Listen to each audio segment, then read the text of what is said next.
Four major deals have been done. Players have been moved. Some you might have liked. How does it impact the Utah Jazz chances to get something done and the Jazz chances in the West?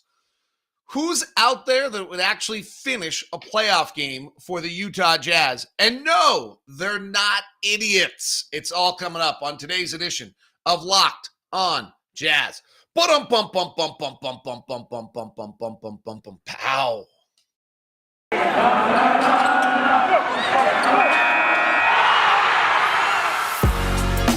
You are Locked on Jazz, your daily podcast on the Utah Jazz. Part of the Locked On Podcast Network, your team every day. Hi, I'm David Locke, radio voice of the Utah Jazz, Jazz NBA insider. This is Locked on Jazz, your daily podcast on the Utah Jazz, giving you insight, expertise, geeky numbers, and hopefully making it way better to be a Jazz fan each and every day. Thank you very much for making Locked on Jazz your first listen of the day. We are free and available on all platforms, including YouTube, where you can subscribe, hit the bell, be notified whenever we drop an episode, or just follow and subscribe for free on all your podcast platforms. Trade deadline looming. It is right there for you. 4 deals have been done. 4 major deals have been done. Let's walk through the impact on the Utah Jazz. First deal that actually does impact the Utah Jazz is the one that went down a few days ago with Norman Powell being traded to the LA Clippers, and Robert Covington. And I think this is actually the deal that has the biggest impact on the Utah Jazz. In the sense that, first, Norman Powell's really good. 2, Robert Covington, I think the concept of Robert Covington is sometimes better than Robert Covington. But the fact of the matter is, as Kevin Pelton pointed out, Robert Covington's teams have always gotten better when he's on the floor. And the bigger issue, it just shows that there's no limit to what Steve Ballmer and the LA Clippers are willing to spend on the luxury tax, which makes it really hard to compete with them. So just on the floor, they're loaded. Seriously, I don't know that they win a title this year in that we don't know the status on either Paul George or Kawhi Leonard, and Kawhi Leonard seems unlikely. But this team is legitimately, how far Kawhi, PG, Marcus Morris Sr., Norman Powell, Luke Kennard, Robert Covington, Reggie Jackson, Serge Ibaka, Zubac, Batum, Terrence Mann, and Harkenston deep. They're legitimately 12 deep. Covington and Ibaka come off the books next year. That's it.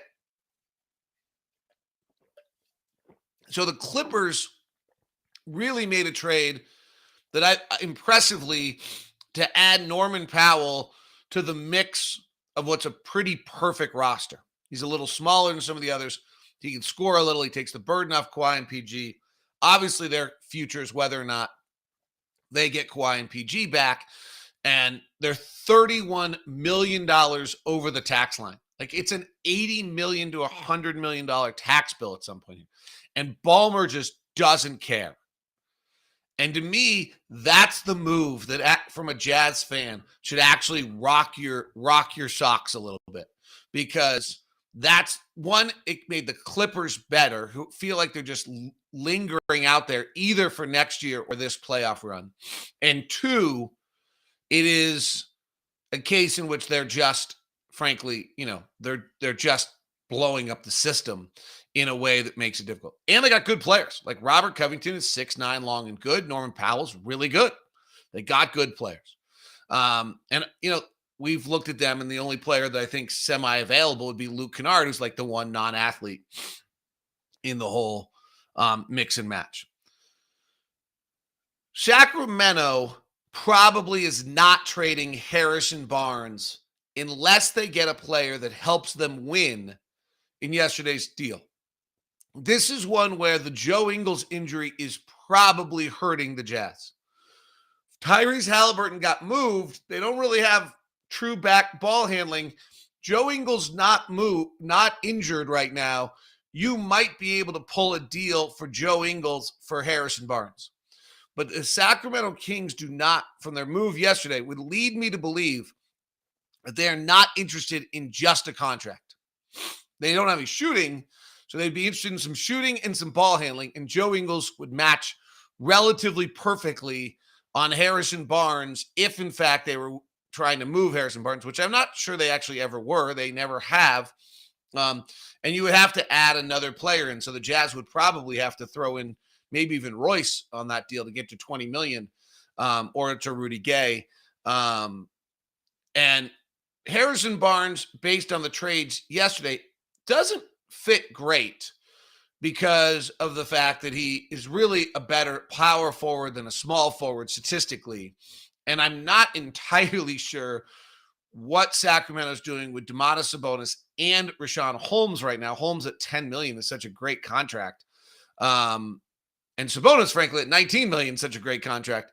So I'm not entirely sure, but if they're both on the floor at the same time, they're sliding Barnes to the 3 where he's not as good as though if he's a 4, but they're not making a move to just let Harrison Barnes go or take draft capital, or they're clearly doing the opposite. The play-in game has dictated a bunch of these deals, and the play-in game matters to these fan bases of energy and season ticket renewal and things that are clear.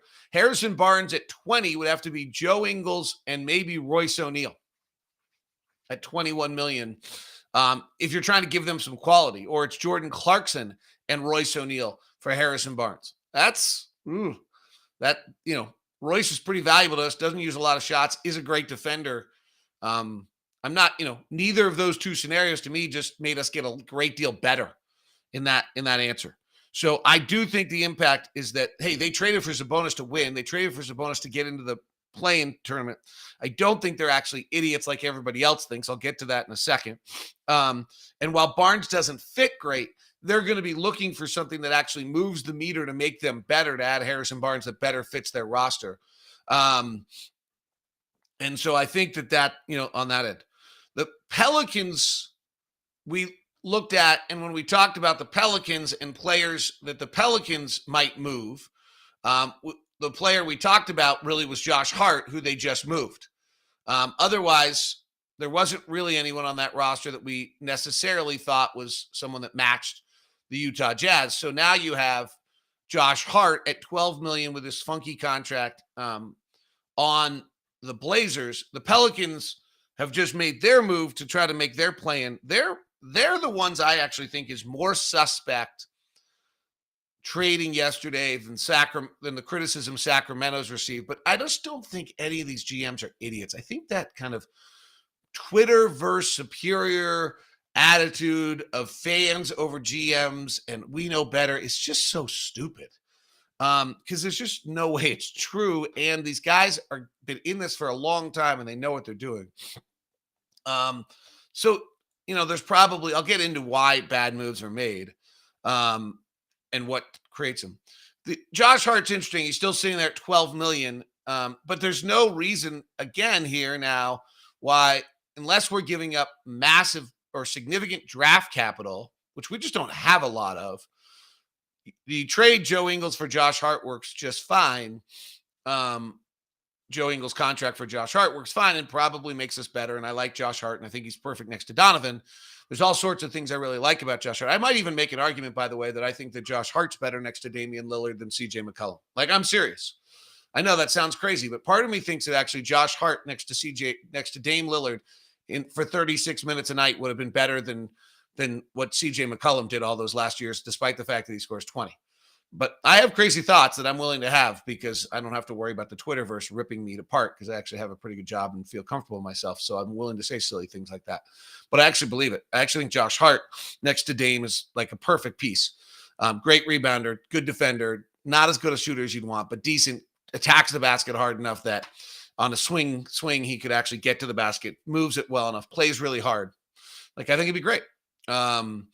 And he might be a free agent at the end of next year. And so that would be, if we could get him at the mid-level, that would be someone I would target for the Jazz. But I just don't, again, so Portland, it's a draft capital thing. So our market, the impact of the trade yesterday is, I would say, one, the Clippers are just loaded. Two, Harrison Barnes is probably off the table for anything we can do. Josh Hart seems a little unlikely, but I frankly think he was unlikely before, probably no more unlikely.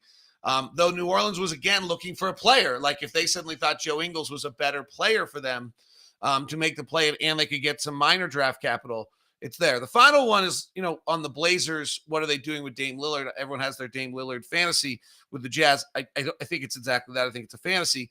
But I think they've actually put themselves in a nice position where they can pivot to do whatever they want. If they can find a max contract, they can do that.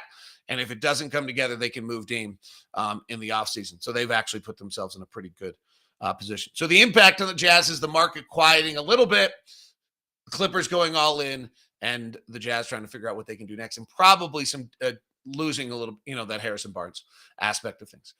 Today's edition of Locked On Jazz is brought to you by my good friend over at Intercap, Steve Carter. It's actually not Steve Carter, but the company. Steve Carter is our own personal loan officer at Intercap, and he's just incredible.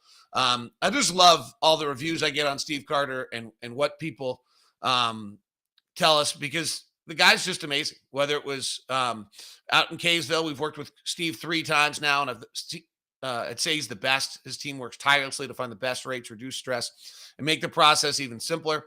Jimmy says Steve did a phenomenal job. I gave him what we needed. Steven did everything in a very timely manner. It was a pleasure working with him. His communication skills are outstanding. I would highly recommend Steve to take your business. From Trevor, before Steve, we were working with a different lender who pretty much was ghosting us. We still haven't heard back from him. Steve's response time was amazing. Very good at getting back to us. Very fun to work with. 10 out of 10 would recommend. And Lance said everyone wants the best rates, but doesn't always come with the best service. Steven and the Intercap team were always in contact. Updates, next steps, great experience. I highly recommend. My partner Locked On used Steve Carter out of California, or out of Oregon. So either one. We've had Locked On host use Steve Carter for all sorts of things. So he's your own personal loan officer. We have the deal with it so that you end up getting the corporate rate. So you can give Steve, you can email me first at dlock09@gmail.com and I can set you up with Steve, or you can call Steve at 385-800-8528. Intercap Lending, NMLS number 190468. That's NMLS, and if Steve Carter's number for you again is 385-800-8528, or just feel free to email me first. Today's show is also brought to you by Prize Picks. Our good friends over at Prize Picks have done wonderful things with the DFS game, and it's super fun to play daily fantasy with Prize Picks. You might even be able to do well during the draft, during the trade deadline. You pick 2 to 5 players over under on their projections, and you can win up to 10 times on any entry. It's just you versus a projected number. Entries can be made up to 60 seconds or less. It's that easy. Prize Picks is safe and offers fast withdrawals. Use the award-winning app on both the App Store and Google Play to get it. Prize Picks allows for mixed sports entries as well, so you can involve the Super Bowl if you want to. $50 for free if a player in your first Prize Pick entry scores a single point. Yep, that's it. So use the promo code NBA for an exclusive offer. Sign up today and use the NBA code, and you get $50 if a player in your first Prize Picks entry scores a single point for free. Thanks very much for making Locked On Jazz your first listen. Locked On NBA YouTube has great content breaking down all the trades and analysis, and plus a live show tomorrow for the trade deadline. We are going live with the NBA trade deadline show, so make sure you grab that. It will start at 3 o'clock Eastern, so that's 1 o'clock our time. NBA Locked On NBA podcast will be covering it live. Join Kim Becker, John Corrales, and Locked On Fantasy host Josh Lloyd to break down every move, plus the local experts, the Locked On Podcast Network. Is there a player out there that the Utah Jazz could acquire that finishes games? To me, that's the question. Is if you acquire any of these players, are you adding somebody who's going to finish the final 5 minutes of a game 6 in the first round against the Minnesota Timberwolves, in the second round against the Golden State Warriors, or in the conference finals against the Phoenix Suns? Otherwise, the fringe 12-minute, 14-minute, 15-minute piece at a cost, to me, is not worth it if you can get out from under the luxury tax. So if your choices are adding a 15, 12, 9-minute piece, and your other choice is to save $30 million by trading Joe Ingles and a little restriction pulling the restrictions off your pick. With Oklahoma City owns one of our picks. It's got all sorts of restrictions on it. If you reduce those restrictions, that's your give. They take the money. They're buying the right to do that. It's also interesting for Oklahoma City because they actually have to pay this money anyway because they're so far under the apron. So the financial cost on them, they're actually going to have to pay anyway. And so therefore that kind of makes it so that they, it's not really like they're not paying 20, they're not paying 13 million for Joe. They'd have to pay that anyway for his contract. So unless there's a player out there that we're finishing games with, I'm having a hard time seeing where the cost matches the benefit. So Josh Richardson was rumored yesterday on a Mass Live piece. Are we finishing a game with Josh Richardson? Are you playing Josh Richardson instead of Bojan Bogdanovic? Josh Richardson is 6'5", 200, shoots 36% from three for his career. He's a little higher this year at 39%. Is Josh Richardson finishing a game for you? 6'5", take Bojan off. That's a question. I'm not sure I would do that. Jeremy Grant. You've probably given up enough players. He finishes a game for you because you got to get the contract to match. But is Jeremy Grant finishing a game for you? Probably. Harrison Barnes? Probably. Who's he finishing instead of? Royce? Who are they finishing instead of? Are you? Because I'm not taking Bojan off the floor. He's our clutchest player late in games, making shots this year, has been for a while. He actually really late in games just becomes a three-point shooter and has not been very clutch. But up to that point, he, like final 2 minutes, he just sits in the corner. And those shots have not fallen over the last few years, probably because they're not very good shots if he's getting the ball at that point.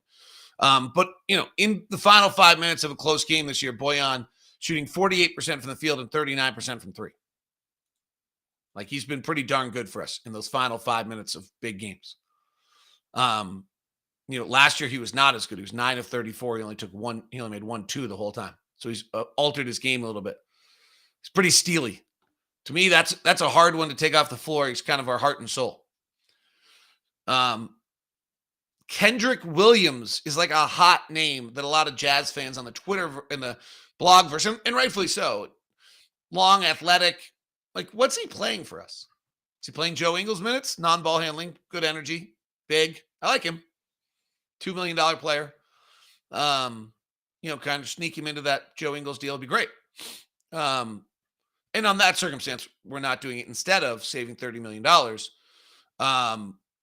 But I think, where does he play? We have the Joe Ingles 25 minutes that are available. If Daniel House re-signs, I think he ends up with some of them. I think Trent Forrest has earned some of them. I think Eric Haskell has earned some of them. And so those, where are those 25 minutes being distributed? I'll say this as Rudy Gay continues to kind of battle through age and injuries and have not playing great. That would be the only other question to me is whether or not we're comfortable with Rudy Gay's 20 minutes a night. Like, I've said this the whole time about Rudy Gay. Rudy Gay to me was a April, May, June acquisition. So the fact that Rudy Gay in February or in January shot 37% from the floor and 30% from three, I don't worry about it too much. But I do think you actually have to make an evaluation on Rudy Gay here at some point that since December 3rd up to now, Rudy Gay, the last 28 games, is shooting 39% from three and 39% from 39% from the field and 29% from three. And either the foot surgery of last year, the age, or just the assimilation into our team has made his productivity drop down. And so then all of a sudden you're playing with 45 minutes. Now we're talking. So again, that's my point. If you can find someone and maybe if they're not finishing, but they're playing 30, then it's worth it as well.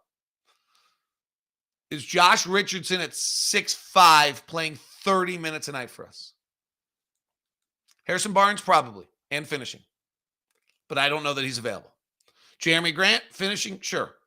So that's and those are super expensive. Though the landscape of the trade market is thinning out a little bit. Not a lot, but thinning out a little bit of who's going to make the next move and who's there. I'll take some of your questions in the live chat, and then these guys are not idiots, despite the way everybody wants to make it sound. Today's show is brought to you by Built Bar. I got my coconut marshmallow puffs. They're super good. I did it. And now today, banana cream pie puffs. I have seriously so many Built Bars in our house right now. And Ruby Chocolate's back. I might have gone Ruby Chocolate over coconut marshmallow had I known. The puffs are amazing. The marshmallowy, it's just like a marshmallow candy, and it's a protein bar. Honestly, that's the only way I can describe it to you. It's insane. It's just protein-infused marshmallow, fluffy treat that tastes like dessert that counts as a protein bar, and then it means I'm not eating 3 chocolate chip cookies. So it's great. Coconut brownie chunk is my all-time favorite, as you know well. All the other are available. Mix box, build your own box. Go check it all out. 130 calories, 2.5 fat grams, 4 net sugars, 17 grams of protein. It's all at built.com with the promo code LOCKED15. Gets you 15% off. All right, let me check some of the questions in the chat room today. It's been very active. We have a good audience again today. Thank you very much for stopping by. Jacob says thanks for the Knicks game. He was the first one to respond on Twitter the other day. Could we get Lou Dort? His defense would be amazing. Yeah, I think he'd be super expensive. But he would play. He's shooting the 3 really well. Oklahoma City's building for the future.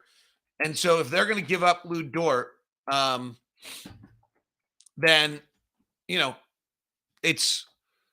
they're giving away something. Now, let's make sure we understand a few things about Lou Dort.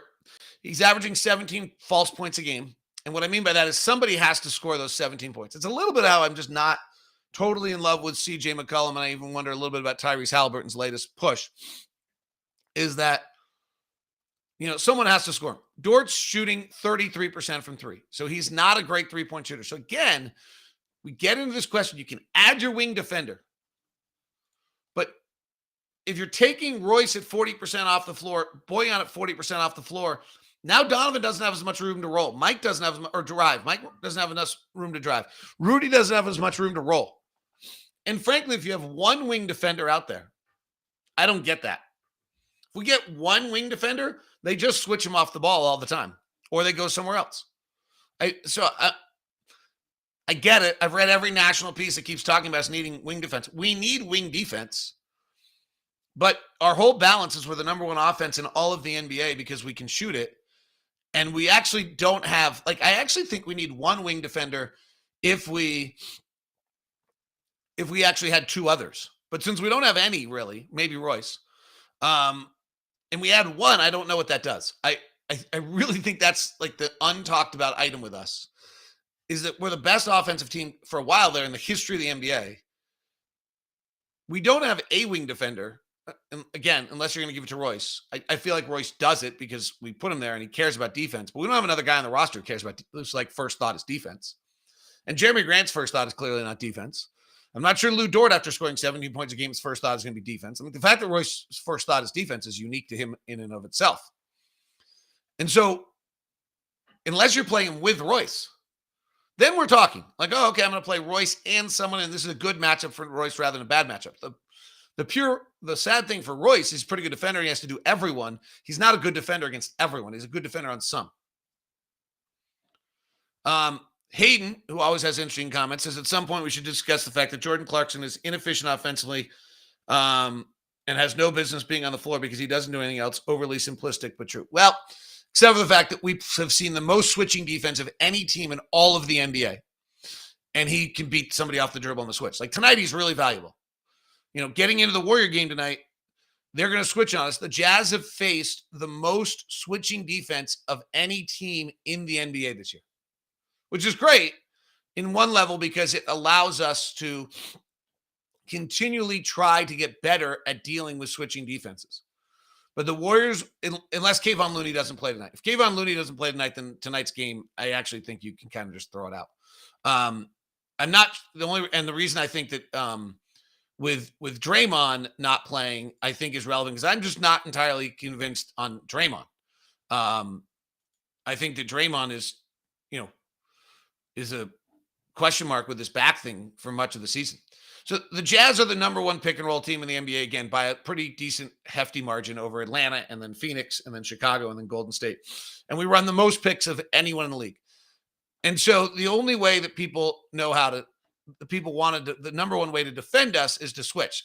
Now we have faced the most switches of any team. Oklahoma City now has faced the most switches of anyone in the league. It's switched per game. We're number 2 in the league behind Oklahoma City against the switch. And we rank 7th in the league dealing with the switch offensively. That's the key. And that's where Jordan's good.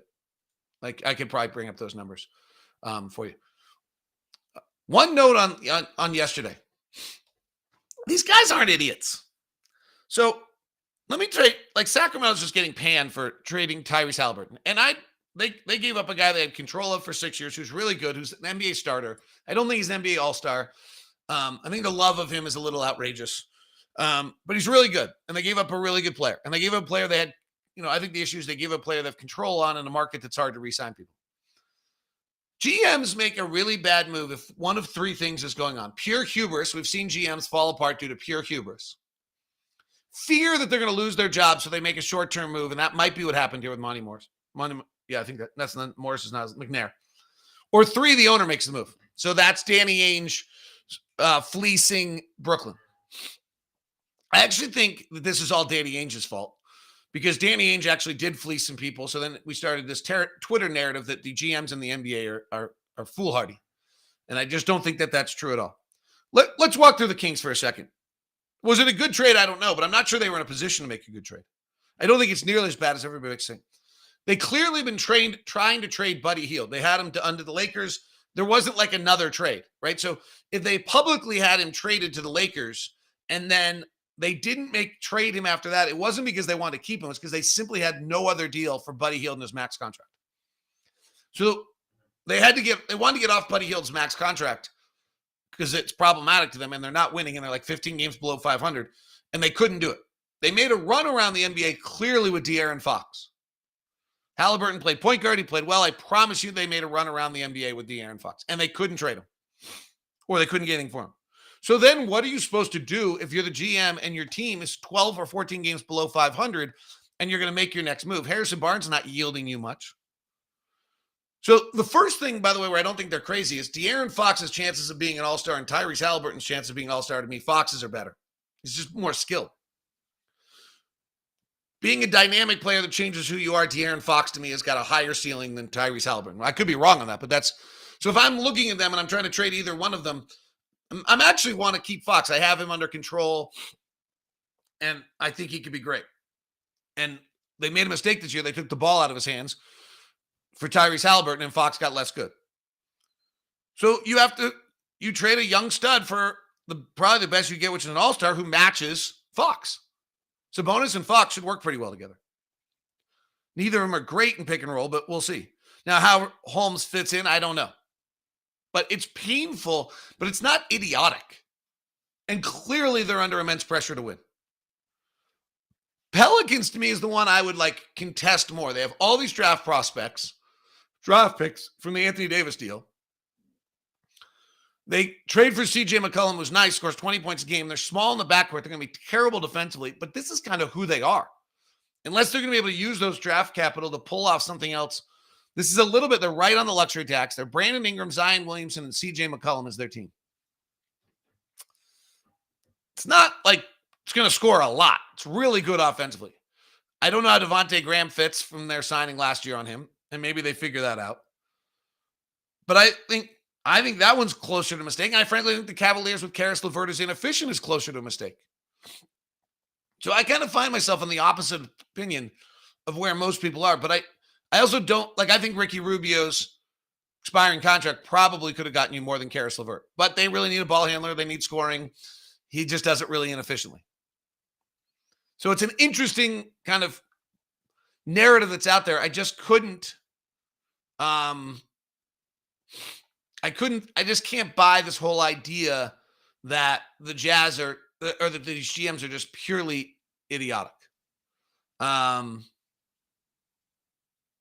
see.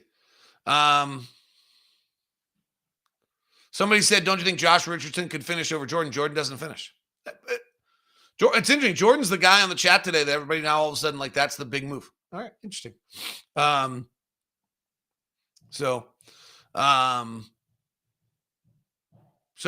Hayden, who's very good at this stuff, says Jordan is 1.00 in points in isolation. That's nice. Mike and Donovan are both better. So if either of them are on the floor, the only person JC is to be the second ISO option. That's a big deal. The second ISO option is super big, particularly if they're double teaming Donovan or Mike. So that is exactly it. And that's a really important piece that we don't have at all if you trade Jordan Clarkson. I'm not saying, trading Jordan Clarkson might not be the right move in the right circumstance, but Jordan Clarkson for Harrison Barnes, and now you double team Don, we don't have a single player that can go break down off the dribble. Other than maybe a Trent Forrest would be our next best. It's all got to come together. All right, that is Locked On Jazz. Trade deadlines tomorrow, live coverage at Locked On NBA on YouTube, so go subscribe to that as well. Trade breakdowns on Locked On NBA as well. You can just click onto it right now or subscribe on the little button that says Locked On Jazz. Have a great day. Thank you very much for tuning in. This is part of the Locked On podcast.